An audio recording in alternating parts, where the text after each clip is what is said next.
At the end of the summer of '42, all of us knew that we were about to be inducted into the service. In World War II, our time was up. And I knew I was going to be drafted. I couldn't decide what to do or where to go. I ran into my cousin, Ed. Ed Simonds was my age. And we weren't very close because, unfortunately, his father decided he had to go to Hebron College instead of high school. Consequently, I never knew him all through high school. And he didn't know my friends, and he didn't have any. Bumped into him walking on Congress Street in Portland. And we start talking, and he's in the same position I am, waiting to be inducted. Now, we had a mutual cousin who was in the Air Forces in Denver, Colorado, who heard that we were about to go into the service and got word to us somehow, or Ed got word to Ed, not me, I didn't get this,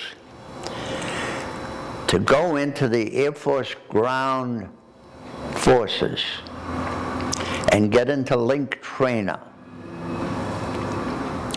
What the hell is link trainer? We didn't know.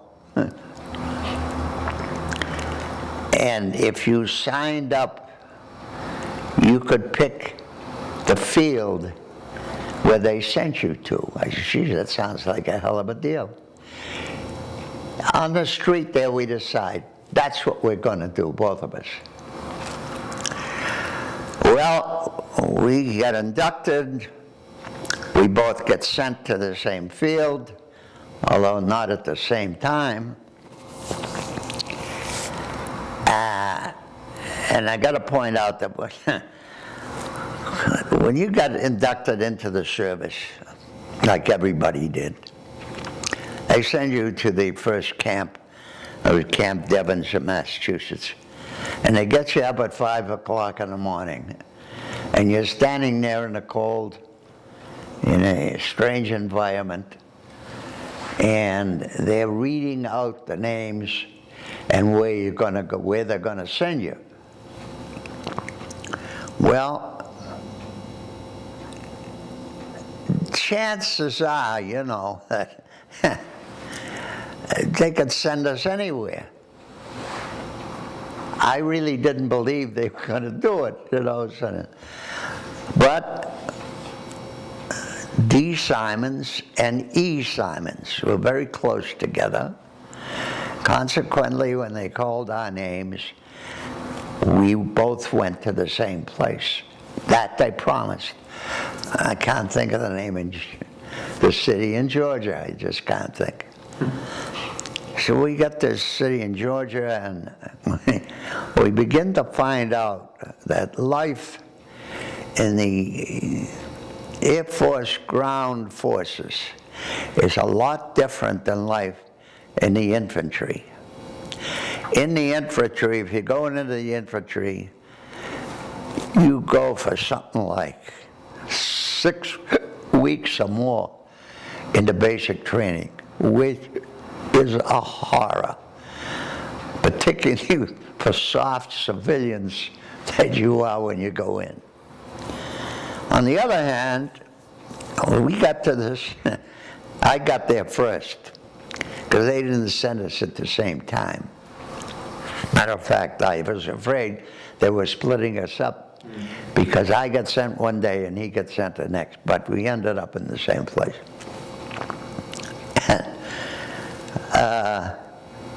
They assigned me to a little tent with 3 other guys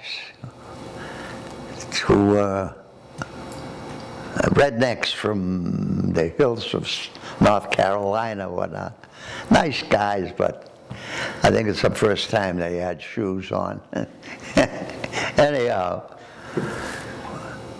give you some idea what it was like. We're sitting waiting, we're supposed to go out to march. we're sitting waiting, it's raining a little out. Some very handsome guy, officer, sticks his head in the tent and he says, guys, he says, it's a little inclement out there, deal me in, because we were playing cards. He sat down and he played poker with us because it was raining outside. We never did get to March. We went to classes, but we never did get to March.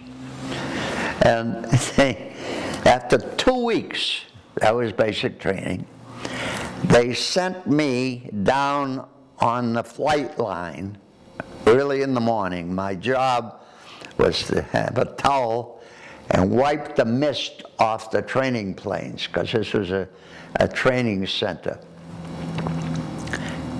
I did that for 1 day, being the civilian that I am, and having the kind of stupid chutzpah that I had.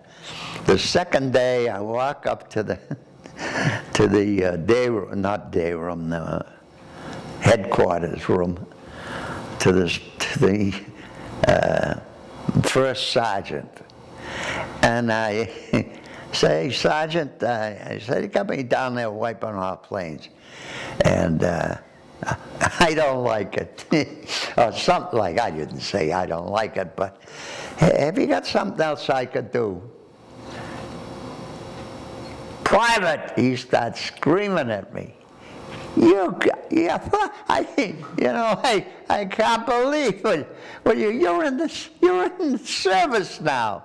He says, in the first place, you don't even know how to report to me. You're supposed to say sergeant, and stand at attention instead of leaning all over my desk. He says, what's your name? I tell him. He turns around, he's got some cards. You lucky son of a bitch. I just want, he says, you're a college boy. I says, yeah. He says, well, my orders are to make sure we use college boys where we can use their intelligence. He says, I tell you what, you come back and report to the captain at 10 o'clock. I said, he says, do you know how to report to an officer? I said, no. So he trains me. Go in, salute, and stand at attention while you're talking to him. So I get back to my bed, 10 o'clock, my name comes over, I go over there. There's a handsome captain sitting there. I give him the salute, stand at attention. And he tells me, look, Simonds, we want to use your capability, and we need somebody as a flight something or other that keeps records of the flights going out.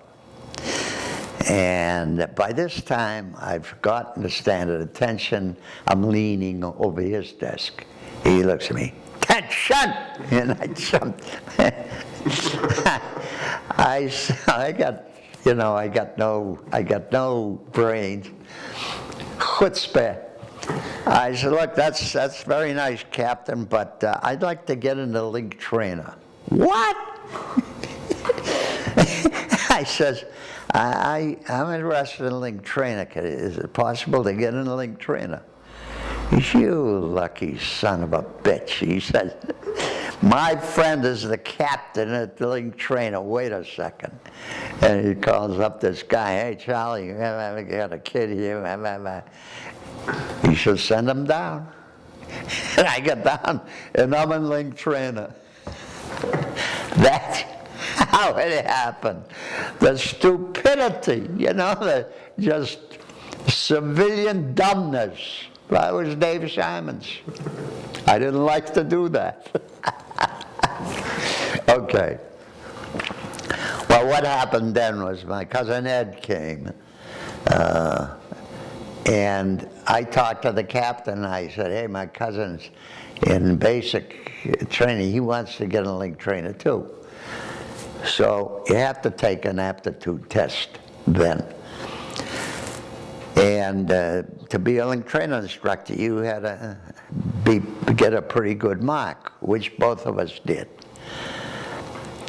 And they sent us both to school at Chanute Field, Illinois, which is right next to the University of Illinois.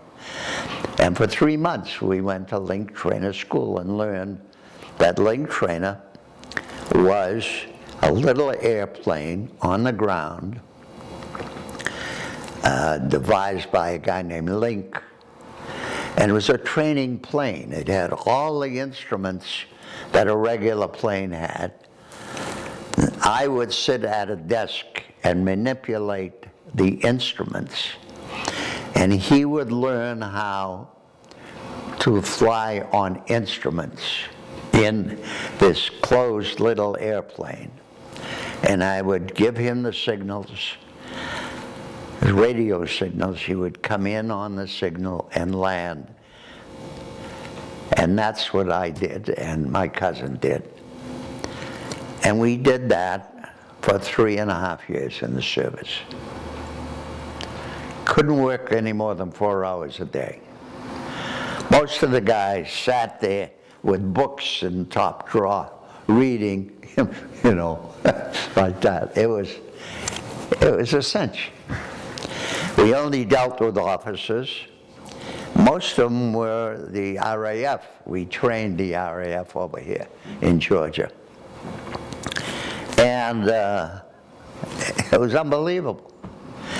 But the more unbelievable thing about this whole thing was that for 3.5 years, my cousin and I stayed together. And we changed from Georgia to Mississippi to Texas to Indiana to Nebraska to Illinois, and finally me to Kentucky and then out. But all of those changes, we stayed together. How did we do that? Well, first you have to understand that you're talking about E. Simonds and D. Simonds. So any list that comes out to ship so-and-so guys, it's going to be a rare case where they get anybody between us. The second part is even more interesting. We got shipped into a Mississippi field and get assigned to what they call a housekeeping barracks. There were barracks of permanent personnel there, the cooks and the whatnot. And we, if we were going to be assigned there, would be in this housekeeping barracks. My cousin gets talking to this kid in the next bed, and he works in personnel. What does he do? He gets teletype messages from headquarters telling him to send 2 guys here, 3 guys here, 3 guys here that are there. And it goes by number. The link training instructors had a very high number, 963. And the order would say, send 3 963s to Texas or someplace. So Ed says to the kid, look, does it make any difference to you before you send the Simonds boys anywhere? Could you let me know? And I'll check my cousin. He said, yeah, I don't care. So every day he'd come home and Ed would come over to me and say, hey, you want to go to Mexico? No, New Mexico? No, I don't want to go to Mexico. He'd go back and tell the kid, don't send us.